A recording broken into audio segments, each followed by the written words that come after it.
Alô. Alô, som. É? Alô. Alô.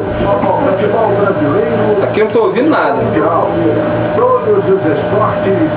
Tô ouvindo nada aqui. Mas tá saindo. Tá saindo agora. Aqui, na Revolução.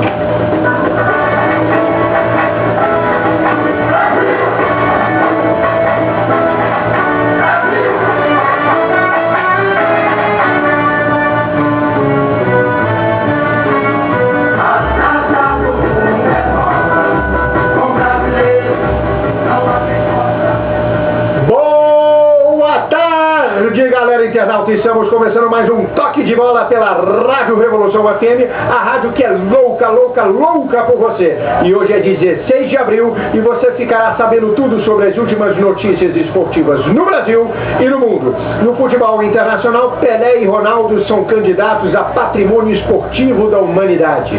No Campeonato Paulista, dirigente do Timão chama Morumbi de panetone e provoca São Paulinos. No Campeonato Carioca, Ronaldinho visita vítimas da tragédia em Realengo. No Campeonato Mineiro, feliz com a volta ao Brasil, Marquinhos Cambalhota é apresentado no Galo. No Gauchão, Douglas e Carlos Alberto treinam e devem enfrentar o Ipiranga. No vôlei, após 3 dias sedada, Stacey acorda e fala yes e surpreende os médicos. Se você está aí e eu estou aqui, estamos todos conectados pela Rádio Revolução FM, a rádio que é louca, louca, louca por você. E agora são 12:02 e o Toque de Bola está no ar.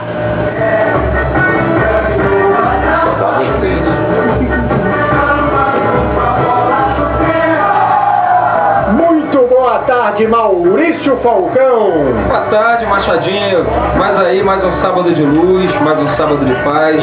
Lembrando que amanhã é domingo de Ramos, o dia que Jesus Cristo entrou em Jerusalém montado num burrinho, e que essa exemplificação dele possa se personificar em forma de humildade para todas as pessoas, né? Que Jesus abençoe a todos aí. Muito bem, Maurício. Vamos começar com o vôlei, né? Com as duas últimas notícias do vôlei, né? 2 mil jogadores a mais, Cruzeiro despacha o Vôlei Futuro e vai à final. Eram 6 de um lado da quadra e 2006 do outro. O caldeirão prometido pelo Cruzeiro na noite dessa sexta-feira se concretizou no ginásio do Riacho, em Contagem.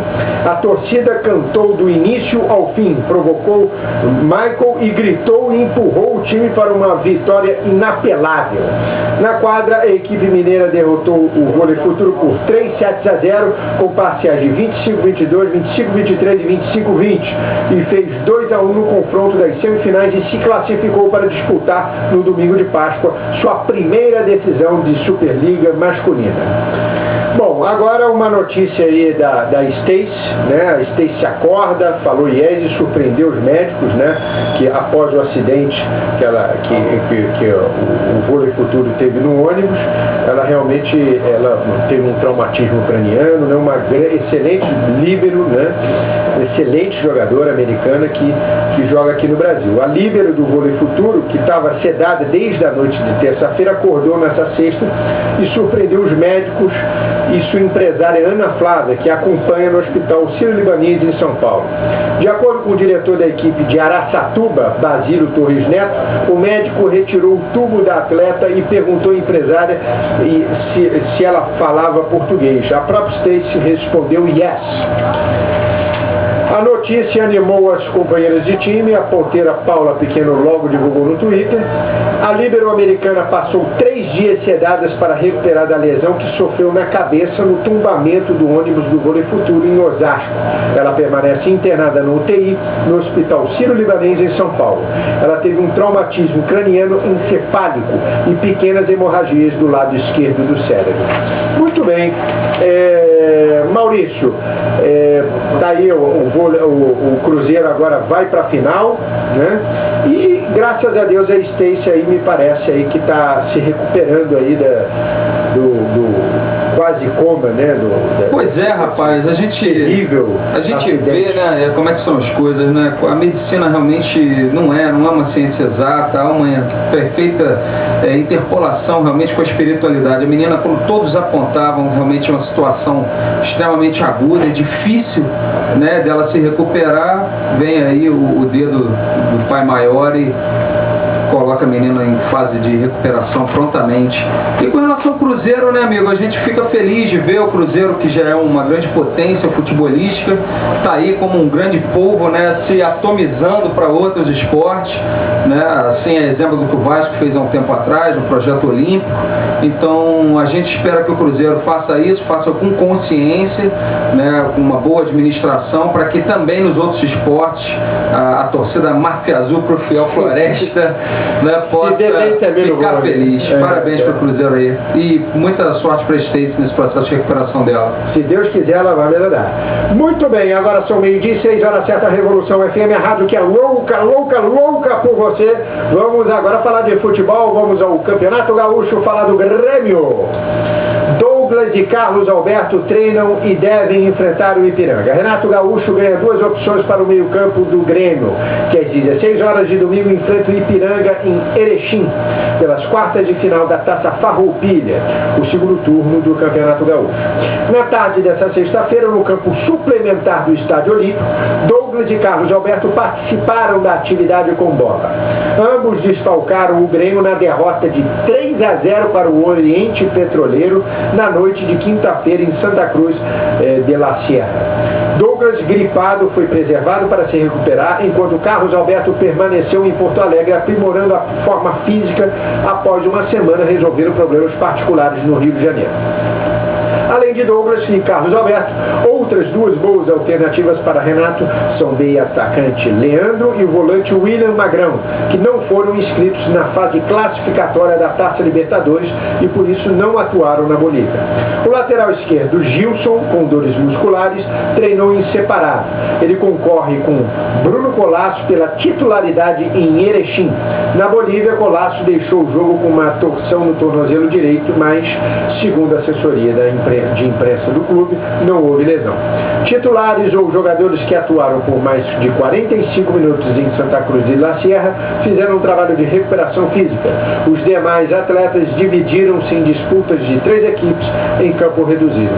Muito bem, achou que vacilo do Grêmio, né, contra o Oriente Petroleiro, né, porque o Grêmio tinha tudo para ser líder do grupo e realmente aumentar as suas possibilidades de ser primeiro no total, né, porque tem uma classificação aí na Taça Libertadores que vai do primeiro até o 16º, né, e aí vai do primeiro contra o 16º, segundo, 15º, enfim, ela perdeu uma grande oportunidade e corre o risco de surgir um Grenal logo de cara, que não é legal. Que não seria bom, né? Me parece aí, rapaz, que o Grêmio realmente deu uma deslizada forte lá na Bolívia, né? Muito embora seja sempre difícil jogar com o Oriente Petroleiro, o Grêmio também tradicionalmente, desde a época do Blooming, né, que jogou com o Blooming também, um time boliviano, no início da década de 80, o Grêmio vem apresentando dificuldades, ou apresentou dificuldades para enfrentar esses times bolivianos. Agora, com relação ao retorno do Douglas e do Carlos Alberto, o Douglas sim, é um jogador que pode ser considerado um titular do Grêmio, fez falta efetivamente. Agora, o Carlos Alberto... Só está dando trabalho, né? Mas o Carlos Alberto é um problema sério mesmo, eu acho que ele tem dificuldade com ele mesmo, ele tem que botar essa cabeça no lugar, porque talento ele tem, mas ele é uma total falta de comprometimento, entendeu? A ponto de lá na Alemanha considerar ele a grande contratação mico, né? Então realmente é lamentável isso, depois do incidente que ele teve com o Borges e com o Renato Gaúcho, ele quase foi dispensado, tá até no Super Vasco, no site do Vasco, anunciava isso. O problema é o seguinte, ele acabou de chegar no Grêmio. Mas o problema é que os times... Ele jogou o primeiro turno do estadual no Vasco, ou seja, o segundo turno começou um mês atrás, e... Mas sabe o que isso, né? Isso decorre da grande tolerância que há no futebol do Rio com esse tipo de jogador chinelinho. Eles não rodam no Grêmio, no Inter, no São Paulo, entende? Tem dificuldade de ser implementada a política do chinelinho. Não é que não aconteça, acontece, mas tem dificuldade. Agora, ainda sobre o Grêmio, o Renato Gaúcho mais uma vez deu uma declaração extremamente precária, se enaltecendo aí, falando que muito do êxito do Grêmio é da atitude pessoal dele. Rapaz, você sabe que o Renato me parece um Mourinho piorado, porque o Mourinho é uma mala, vamos falar a verdade. O Mourinho, ele pode ser um cara fora de série. É 1.600.000 por mês, né? Sabe, ele é um cara fora de série, ele tem 500 jogos na carreira, mas eu vi a entrevista dele no jornal Marca, amiga, ele é uma mala sem alça. E o Renato também é uma mala, só que é uma mala menos vitoriosa.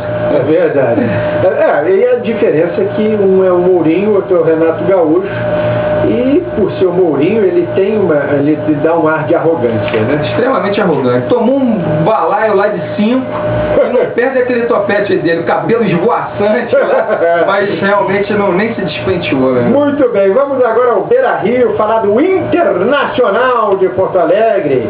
Falcão revela que já foi convidado para treinar o Grêmio. Aí o Falcão, Paulo Roberto Meu Falcão, primo, né? Paulo Roberto Falcão, que é primo do Maurício. E é o novo técnico do Internacional, uma grande novidade aí que surgiu essa semana. O Paulo Roberto Falcão de azul, preto e branco.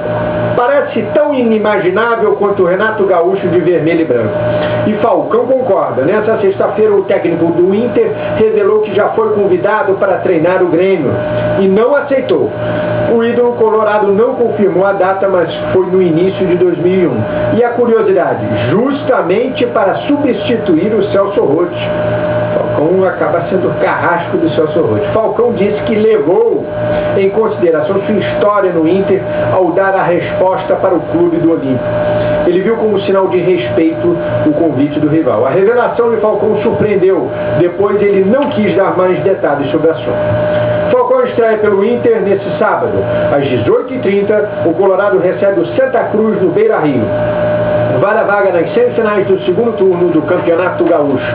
Muito bem, o que você achou aí da contratação do Falcão aí para o Internacional? Ele tá, no escuro. No escuro, porque eu acho que ele está um pouco enferrujado no sentido técnico. Ele né? não é treinador há mais de 10 anos.